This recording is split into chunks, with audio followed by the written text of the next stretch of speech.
Nós vamos dar continuação nessas aulas de teologia sistemática, seguindo a sistemática do Wayne Grudem, e agora a gente vai passar para a segunda parte das aulas, que é a respeito da doutrina de Deus.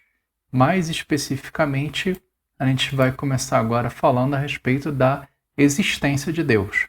E a pergunta que a gente está fazendo aqui é a seguinte: como sabemos que Deus existe? E a resposta para essa pergunta pode ser dada em duas partes. Primeiro, todas as pessoas têm uma percepção interior de Deus. E segundo, acreditamos nas evidências encontradas nas Escrituras e na natureza. Então a gente vai ver uma dessas partes de cada vez. Em primeiro lugar, o sentido de Deus interno da humanidade, que a gente está dizendo o seguinte: todas as pessoas, em todos os lugares, têm um sentimento profundo interior de que Deus existe, e que são suas criaturas e que Ele é seu Criador.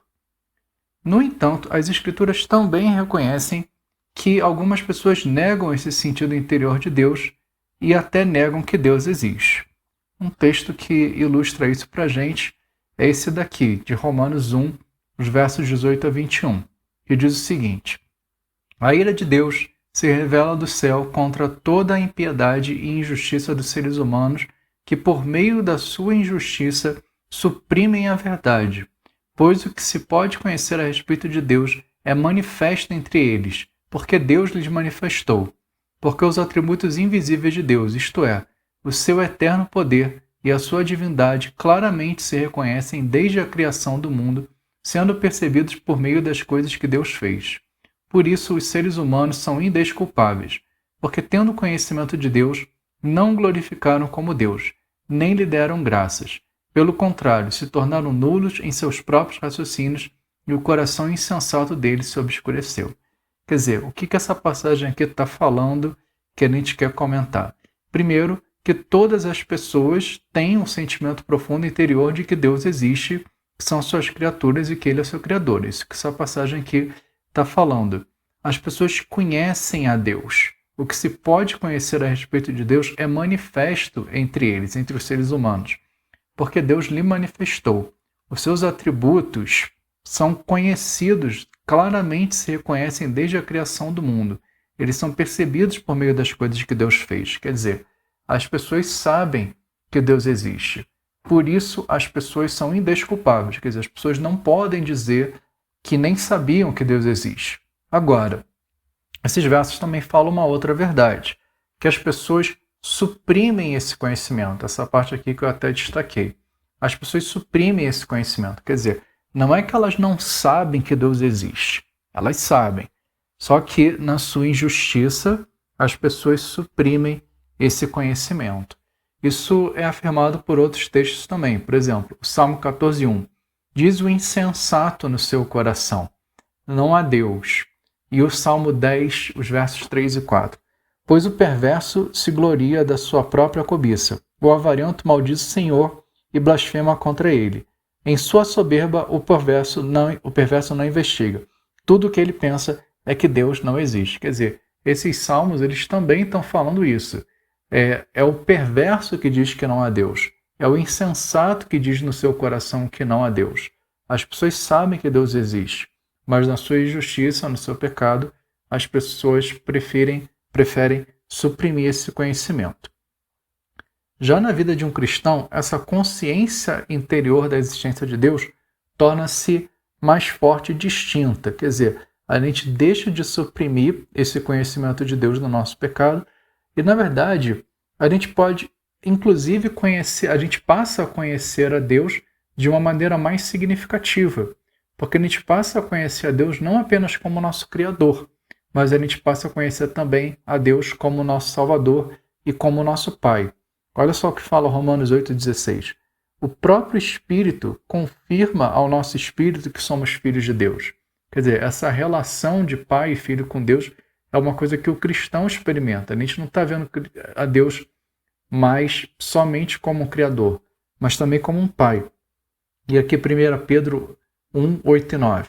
Mesmo sem tê-lo visto, vocês o amam. Mesmo não o vendo agora, mas crendo nele, exultam com alegria indescritível e cheia de glória, obtendo o alvo dessa fé, a salvação da alma. Quer dizer, embora a gente não possa ver a Deus, a gente sabe que Deus existe e mais do que isso, o cristão está num relacionamento pessoal com Deus. Quer dizer, a gente tem essa consciência interior ainda mais forte, mais distinta, quando a gente está nesse relacionamento especial com Deus. E o segundo ponto é que nós podemos também saber da existência de Deus acreditando nas evidências nas Escrituras e na natureza. Quer dizer, além desse sentido interior que nós temos da existência de Deus, nós também podemos saber que Deus existe acreditando nas evidências, nas Escrituras e na natureza. A Bíblia, ela simplesmente pressupõe ou assume a existência de Deus como sendo algo óbvio. O primeiro verso da Bíblia, na verdade, fala isso. Ele diz, no princípio, Deus criou os céus e a terra. Quer dizer, em momento algum, a Bíblia para tentar justificar, para provar a existência de Deus. A Bíblia simplesmente ela já começa já pressupondo que Deus existe e que a gente pode conhecê-lo através da sua criação. O mundo também fornece evidências abundantes da existência de Deus. O Salmo 19:1, na verdade, a primeira parte desse salmo, estou destacando aqui o verso 1, diz o seguinte: os céus proclamam a glória de Deus e o firmamento anuncia a obra das suas mãos. Esse salmo ele é bem significativo nesse sentido, explicando como a criação fala a respeito de Deus. Mesmo sem palavras, a criação ela anuncia a Deus. E também Atos 14:17. Contudo, não deixou de dar testemunho de si mesmo, fazendo bem, dando a vocês chuvas do céu e estações frutíferas, enchendo o coração de vocês de fartura e de alegria. Quer dizer, que Deus, ele, mesmo com as pessoas que não conheciam ele através da revelação especial que ele estava dando para o povo de Israel, essas pessoas conheciam a Deus porque Deus sempre estava dando testemunho de si mesmo para todas as pessoas. Para aqueles que estão avaliando corretamente as evidências, tudo nas Escrituras e tudo na natureza prova claramente que Deus existe e que Ele é o Criador poderoso e sábio que as Escrituras descrevem. Portanto, quando acreditamos que Deus existe, estamos baseando nossa crença não em alguma esperança cega a parte de qualquer evidência, mas em uma quantidade esmagadora de evidências confiáveis da palavra e das obras de Deus. A gente deve ter isso em mente quando a gente pensa no próximo ponto, que são as provas tradicionais para a existência de Deus. Existem aí alguns argumentos clássicos que são utilizados para falar a respeito da existência de Deus. Quando a gente vê esses argumentos, a gente já deve partir desse pressuposto, de que, na verdade, quando nós acreditamos que Deus existe, a gente consegue enxergar provas dele em tudo que está escrito nas Escrituras e em tudo que a natureza diz. Para aqueles que estão corretamente avaliando as evidências, nós não temos somente alguns poucos argumentos a respeito da existência de Deus. Na verdade, nós temos infindos argumentos a respeito da existência de Deus. Toda a criação e tudo aquilo que está nas Escrituras são provas de que Deus existe. Bom, mas tendo isso em mente, a gente tem essas provas tradicionais. E a gente deve considerar o seguinte: se é verdade que o pecado faz as pessoas pensarem irracionalmente, então essas provas são tentativas de fazer as pessoas pensarem racionalmente ou corretamente sobre a evidência da existência de Deus, apesar das tendências irracionais causadas pelo pecado. E o primeiro desses argumentos é o argumento cosmológico. O argumento cosmológico diz o seguinte: cada coisa conhecida do universo tem uma causa. Portanto, o próprio universo também deve ter uma causa, e a causa de um universo tão grande só pode ser Deus. Esse é o argumento cosmológico. O segundo argumento é o argumento teleológico.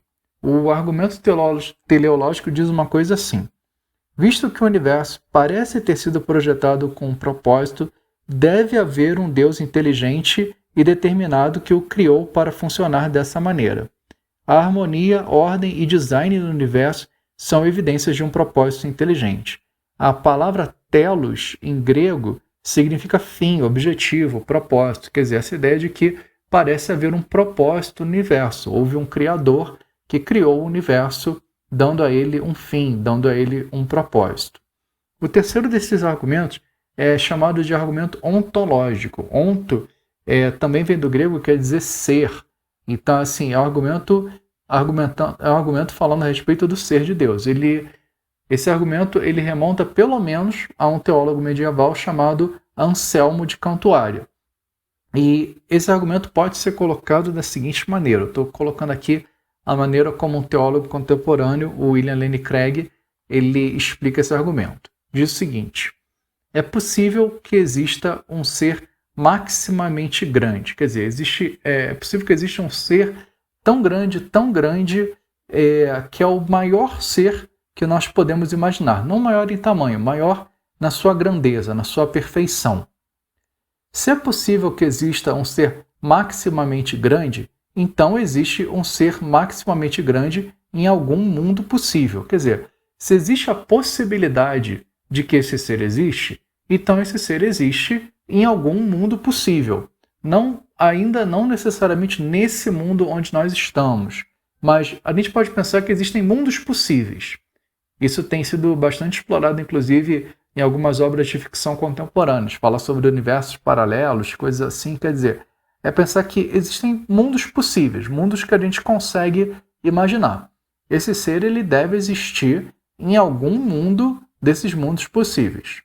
Em terceiro lugar, se um ser maximamente grande existe em algum mundo possível, então ele existe em todos os mundos possíveis. Porque esse ser maximamente grande, se ele existe em algum mundo, então faz parte da perfeição dele existir em todos os mundos possíveis.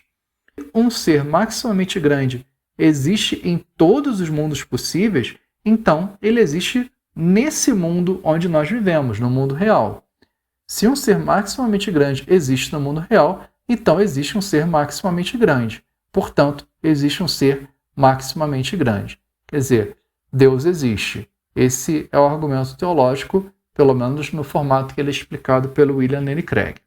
E o quarto argumento dessas provas tradicionais é o argumento moral, que diz algo assim: o senso de certo e errado do homem e a necessidade de que a justiça seja feita são provas de que deve haver um Deus que é a fonte do certo e do errado e que um dia fará justiça a todas as pessoas. Quer dizer, o nosso senso moral, a nossa ideia de que existe um certo e errado, também seria uma prova da existência de Deus.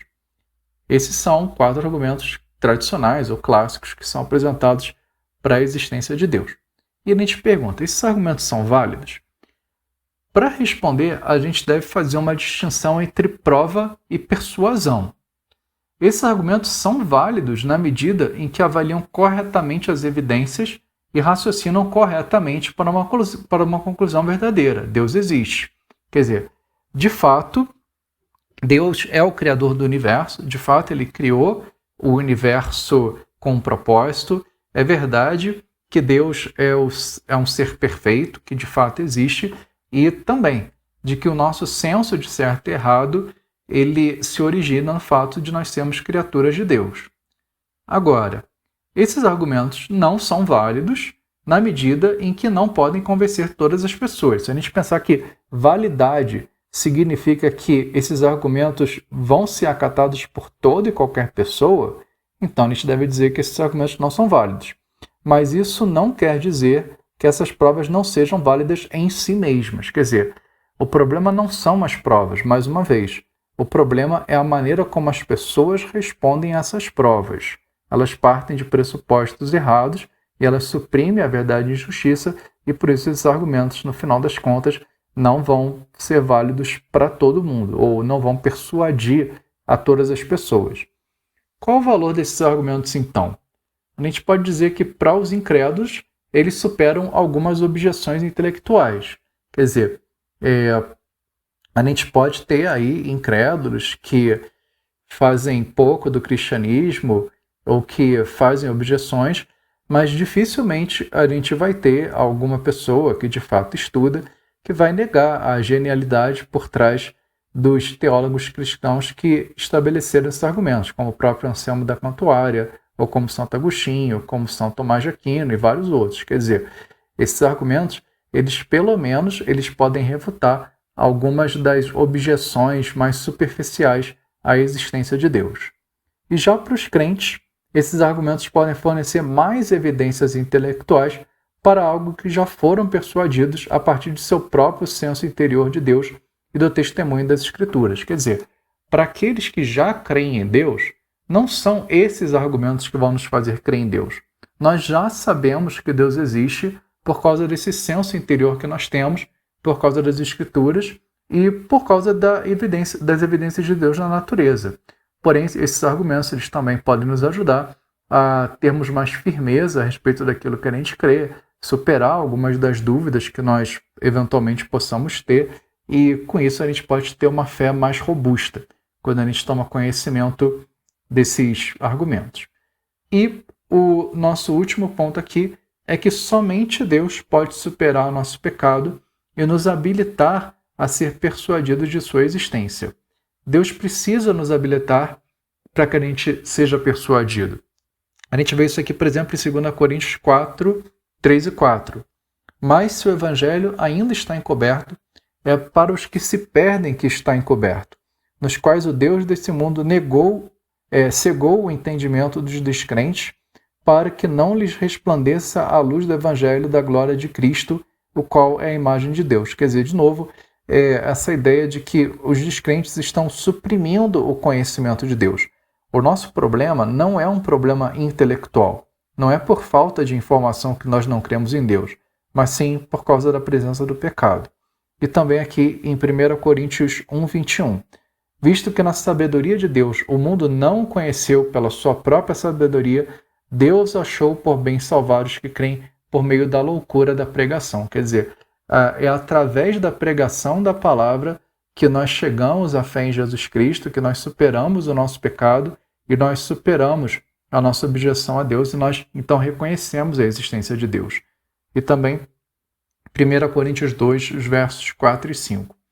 A minha palavra e a minha pregação não consistiram em linguagem persuasiva de sabedoria, mas em demonstração do Espírito e de poder, para que a fé que vocês têm não se apoiasse em sabedoria humana, mas no poder de Deus. Quer dizer, nós precisamos de Deus para superar o nosso pecado e nos habilitar a ser persuadidos da sua existência. Quer dizer, nós precisamos de uma transformação, não uma questão de argumentos intelectuais, mas sim uma questão de nós sermos realmente transformados pela pregação da palavra de Deus. Nós somos dependentes de Deus para remover a cegueira e a irracionalidade causadas pelo pecado e nos capacitar a avaliar as evidências corretamente, crer no que as Escrituras dizem e chegar à fé salvadora em Jesus Cristo.